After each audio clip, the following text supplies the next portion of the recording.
Si le couple royal avait donné naissance à un troisième enfant et que cet enfant eût été de sexe masculin, Léonore aurait perdu la couronne avant même qu'elle n'ait été posée sur sa tête.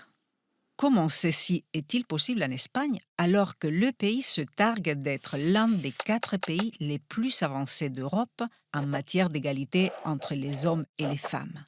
Eh bien, non seulement ceci est possible, mais il faut savoir que nous le devons en partie aux Français.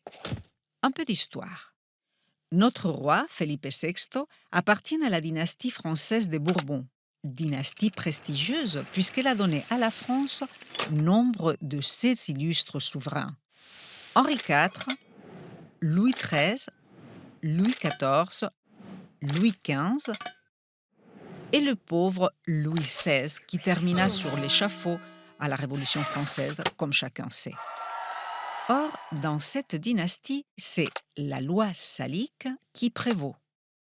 Alors, l'origine de la loi salique remonte, comme son nom l'indique, aux Frontaliens, les peuples germaniques qui occupaient le futur territoire français. Lorsque Clovis Ier, descendant des Frontaliens, unifie le peuple franc au Ve siècle, il compile les règles et les traditions des Saliens et promulgue la loi salique. En fait, il y a 2 lois saliques. L'une, très ancienne, réglemente des aspects aussi variés du droit pénal que les crimes, l'héritage, le vol ou la sorcellerie.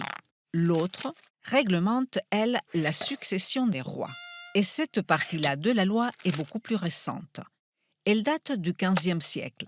Elle est édictée sous l'influence de l'Église qui l'a fait passer pour la loi salique pour en fendre l'ancienneté, et elle stipule qu'en France, une femme ne peut ni hériter de la couronne ni la transmettre. La couronne est une affaire d'homme, et pour preuve, aucune femme n'a jamais régné seule en France.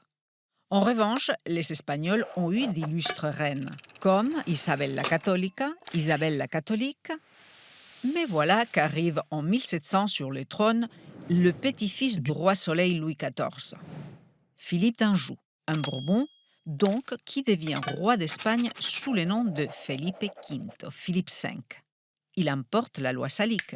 Plus aucune femme ne régnera en Espagne, jusqu'à ce que Fernando VII, Ferdinand VII, vienne changer les choses en 1830.